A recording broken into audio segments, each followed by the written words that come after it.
Hi മക്കളെ, നമസ്കാരം.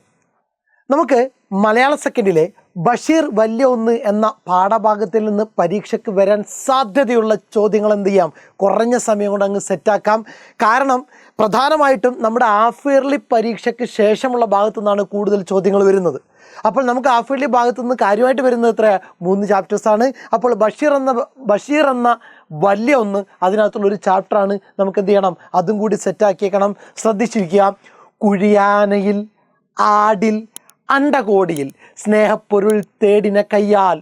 ജീവിതത്തെക്കുറിച്ച് വൈക്കം മുഹമ്മദ് ബഷീർ പുലർത്തിയിരുന്ന എന്തെല്ലാം കാഴ്ചപ്പാടുകളാണ് ഈ വരികളിൽ തെളിയുന്നത്? ചർച്ച ചെയ്യുക. കവിതക്കകത്തുള്ളതാണ്. കുഴിയാനയിൽ, ആടിൽ, അണ്ടകോടിയിൽ 3 കൃതികളെക്കുറിച്ച് ഇവിടെ പരാമർശിക്കുന്നുണ്ടെന്ന് ഓർക്കുക.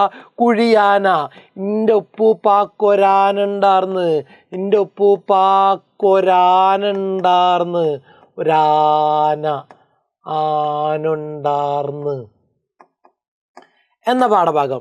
ആട് എന്ന് പറയുമ്പോൾ നിങ്ങൾക്ക് കത്തിയല്ലോ, പാത്തുമ്മായുടെ ആടിനെയാണ് എന്ത് ചെയ്യുന്നത്, സൂചിപ്പിക്കുന്നത്. പാത്തുമ്മായുടെ ആട്. ദെൻ അണ്ടകോടി എന്ന് പറയുമ്പോൾ ഭൂമിയുടെ അവകാശികൾ.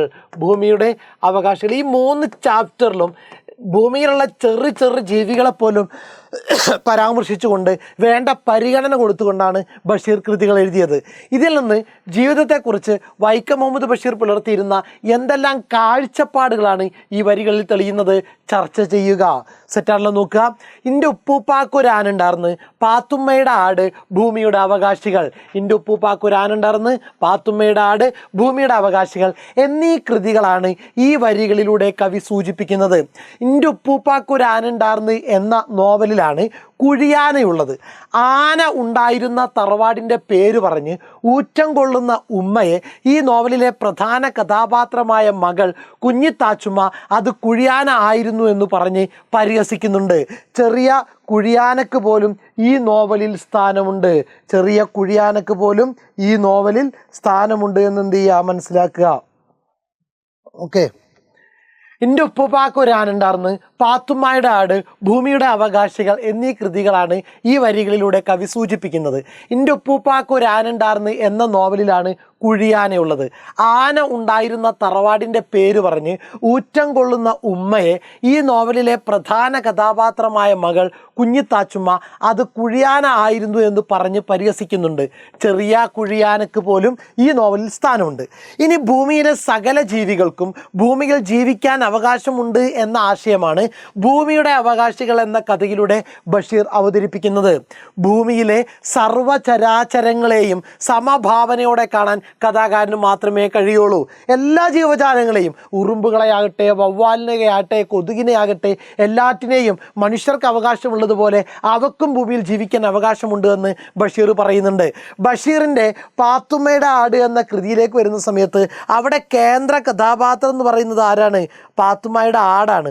ഒരാടിനെയാണ് എന്ത് ചെയ്യുന്നത്, കേന്ദ്ര കഥാപാത്രമായിട്ട് പറഞ്ഞത്. ബഷീറിൻ്റെ വീട്ടിനുള്ളിൽ യഥേഷ്ടം വിഹരിച്ച് നടക്കുന്ന ആടിനെ നമുക്ക് നോവലിൽ കാണാം.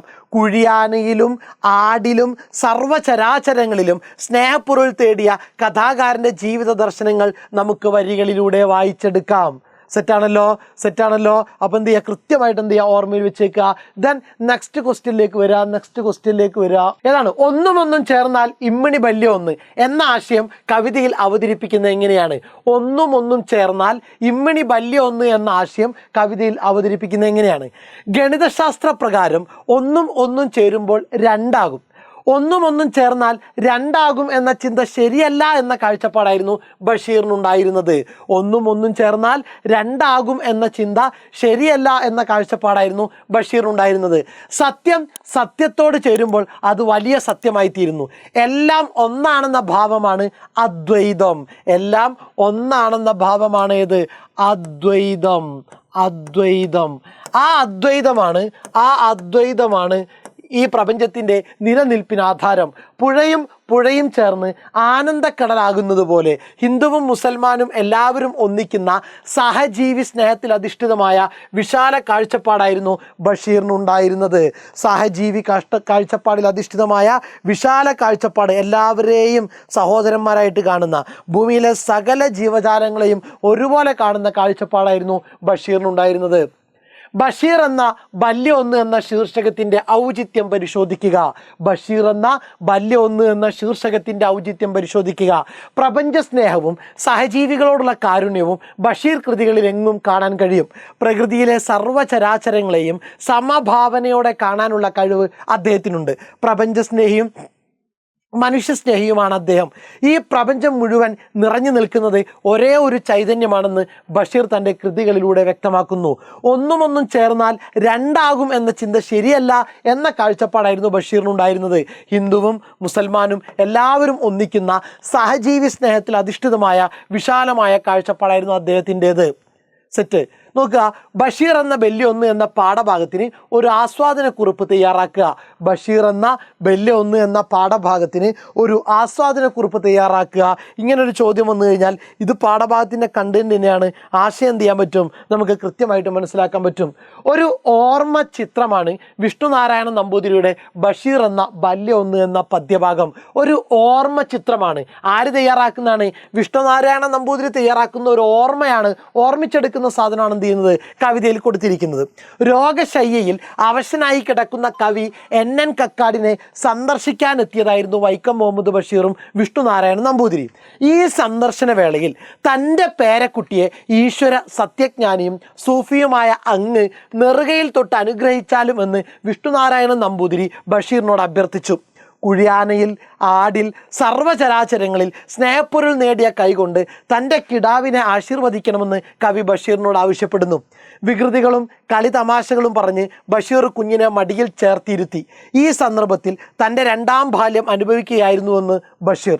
പൈതൽ മുണ്ടിൽ അഴുക്കാക്കും, കരുതിയിരിക്കുക എന്ന് നമ്പൂതിരി മുന്നറിയിപ്പ് നൽകിയപ്പോൾ മിടുക്കത്തിയായ ഇവൾ എൻ്റെ ശരീരത്തിൽ തീർത്ഥം തളിച്ചോട്ടെ എന്നായിരുന്നു ബഷീറിൻ്റെ ഭാഗത്തുനിന്ന് വന്ന മറുപടി. അങ്ങനെയായിരുന്നു.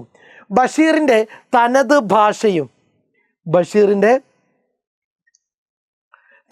ഭാഷയും അദ്ദേഹത്തിൻ്റെ ദർശനങ്ങളുമാണ് തുടർന്ന് കവി നമ്മോട് പങ്കുവെക്കുന്നത്. ഒന്നിനോട് ഒന്ന് ചേരുമ്പോൾ രണ്ടാകും. ഹിന്ദുവും മുസൽമാനും ആചരിക്കുന്നത് ഈ ദ്വൈതമാണ്, അതായത് രണ്ടെന്ന അവസ്ഥ. ജാതി, മത, വർണ്ണ, വർഗ വ്യത്യാസത്തിൻ്റെ പേരിൽ മനുഷ്യർ രണ്ടായി നിൽക്കുന്ന അവസ്ഥയെയാണ് സാധാരണ ഇവിടെ സൂചിപ്പിക്കുന്നത്. എന്നാൽ ബഷീർ പറയുന്നത് എന്താണ്? ഒരു സത്യവും മറ്റൊരു സത്യവും ചേരുമ്പോൾ വലിയൊരു സത്യം ഉണ്ടാകുന്നത് പോലെ ഒന്നും ചേർന്നാൽ രണ്ടല്ല, വലിയൊരു ഒന്നായി തീരുമെന്ന അദ്വൈത ദർശനമാണ് ബഷീർ നമുക്ക് പകർന്നു നൽകുന്നത്. പുഴയും ചേർന്ന് വലിയൊരു കടലായി തീരുന്നത് പോലെ ജീവിത ദർശനവും നർമ്മവും ഒത്തുചേർന്ന ആനന്ദ കടലാണ് ബഷീറിൻ്റെ കല. ആ കല അദ്ദേഹത്തിൻ്റെ കണ്ണുകളിൽ നർമ്മമായി തിളങ്ങുന്നു. സെറ്റാണല്ലോ. പാഠഭാഗം നന്നായിട്ട് വായിച്ച് ചോദ്യോത്തരങ്ങൾ എന്ത് ചെയ്യുക, നിങ്ങൾ സെറ്റാക്കിയേക്കുക. Okay, thank you.